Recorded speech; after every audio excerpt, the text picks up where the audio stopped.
Merci. Merci de tout cœur, Charles.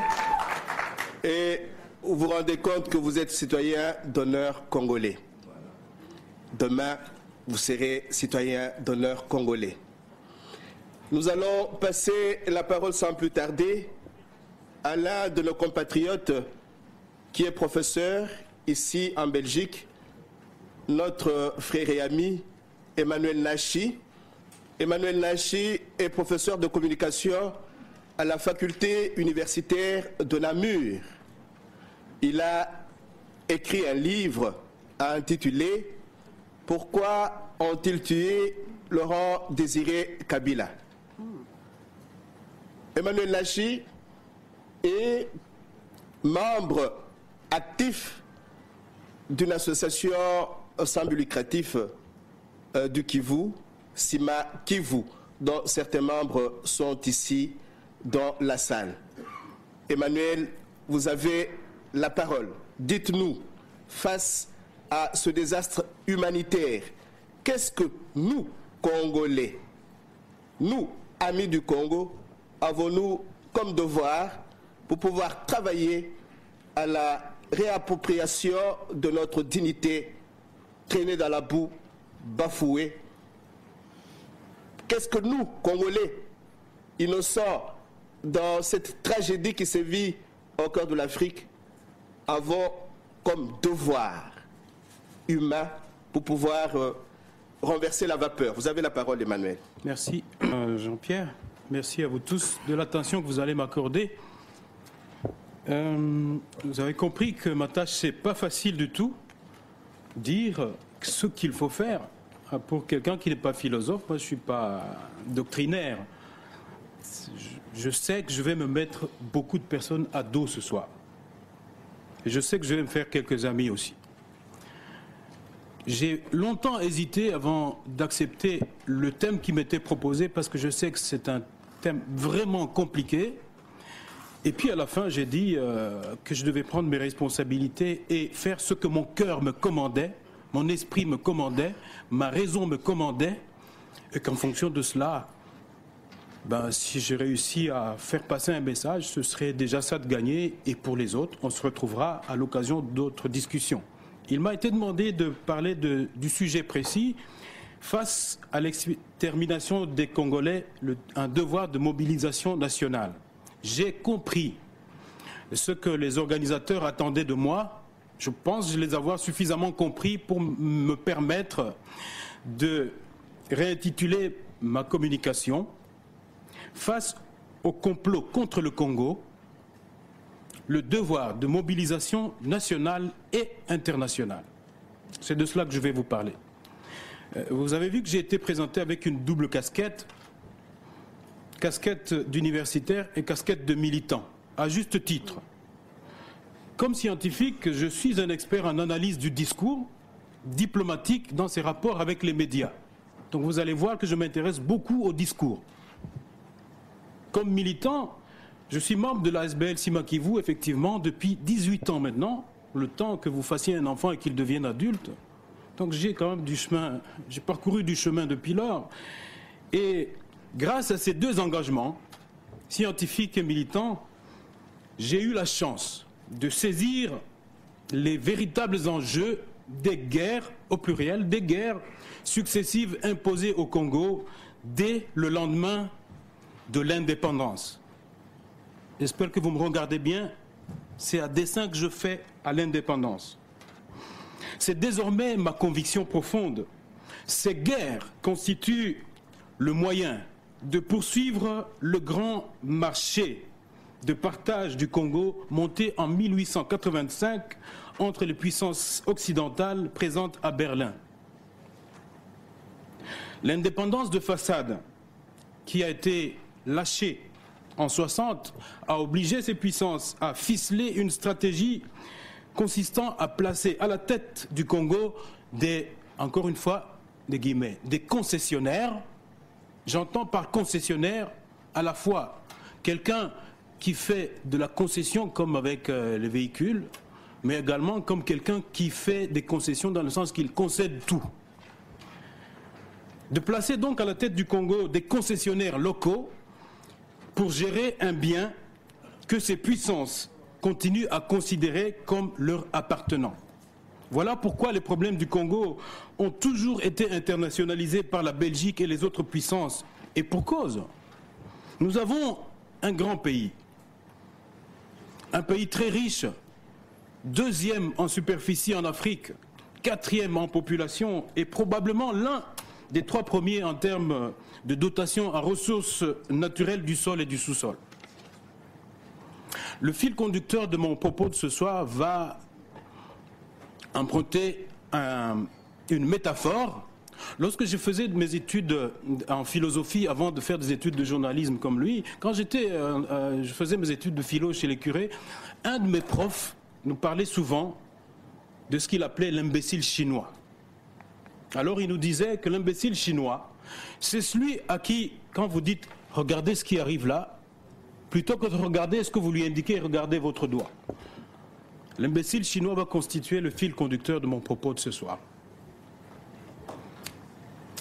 Radio Okapi, le 13 février 2010, il n'y a pas longtemps, je reçois un mail où on m'apprend que Radio Okapi vient d'annoncer à Bukavu, je viens de Bukavu, que 13 femmes ont été exécutées dans un village de Mwenga, c'est au sud Kivu ça, tandis que 8 autres survivantes étaient emportées dans la forêt par des soldats des FDLR et Hutus.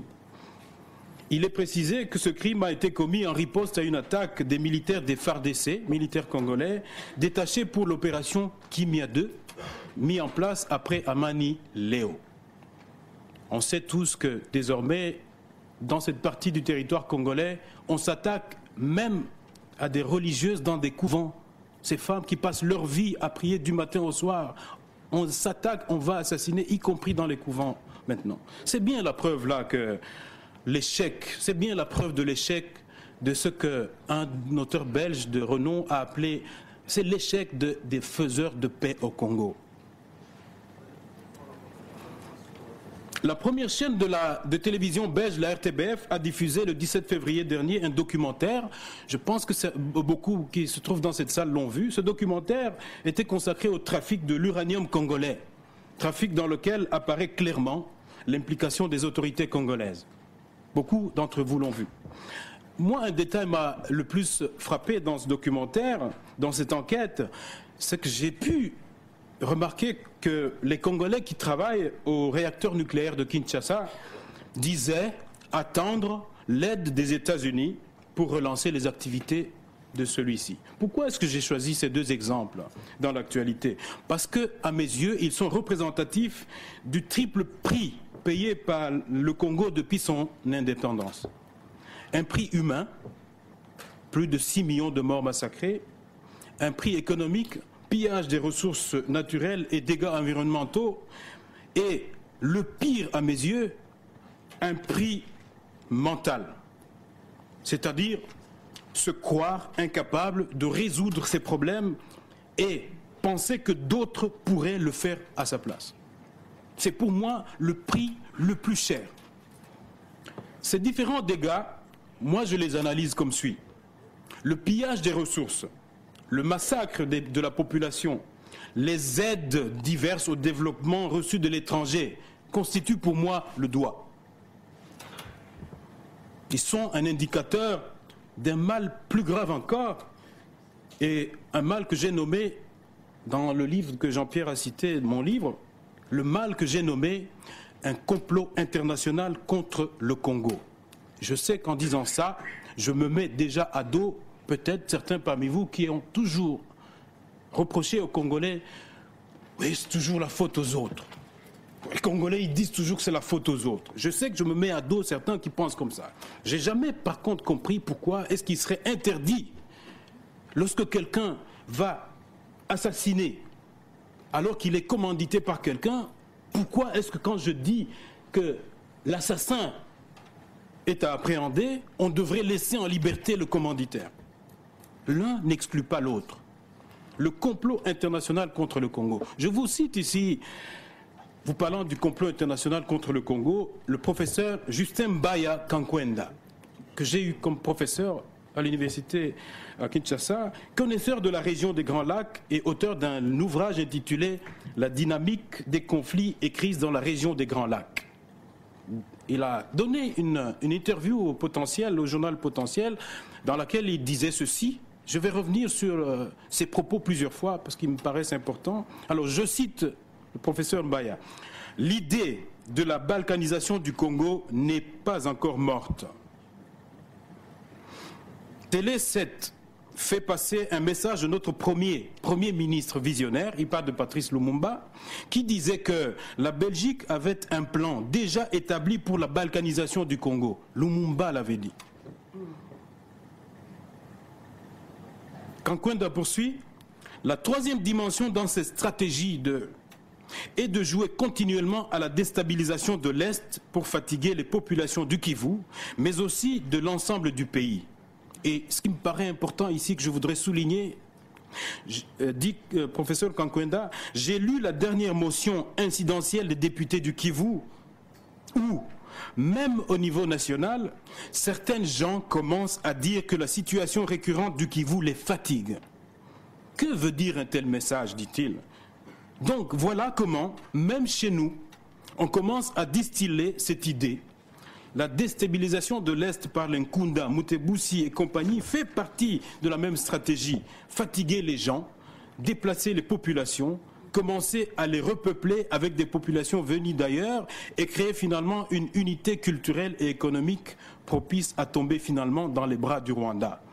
En tant qu'originaire du Kivu, j'ai toujours effectivement eu quelques problèmes à comprendre de la part d'une certaine élite congolaise comment est-ce que certains peuvent effectivement dire qu'ils sont fatigués du Kivu.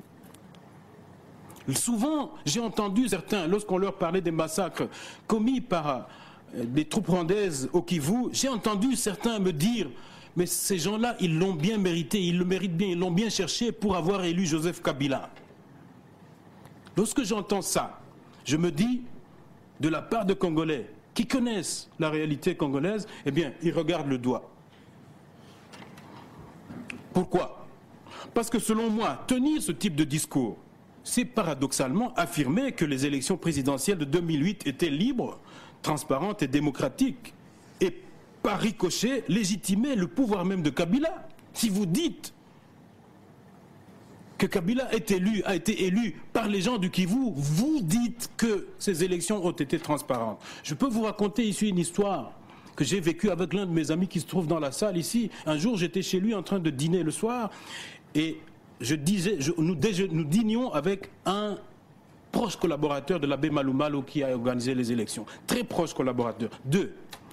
Alors à un moment donné dans la discussion, on montrait à notre ami, l'autre ami, que les élections congolaises n'avaient pas été du tout démocratiques. Évidemment, il n'a pas arrêté de défendre l'idée selon laquelle tout était bien, etc. Et puis à un moment donné, quelle aubaine, l'autre, le deuxième, qui lui avait été l'adjoint de Malou Malou, lui a rappelé en disant, ben attends, tu oublies que nous avons mis des urnes sur les lacs. Il y a des lacs qui étaient des bureaux de vote pendant ces élections.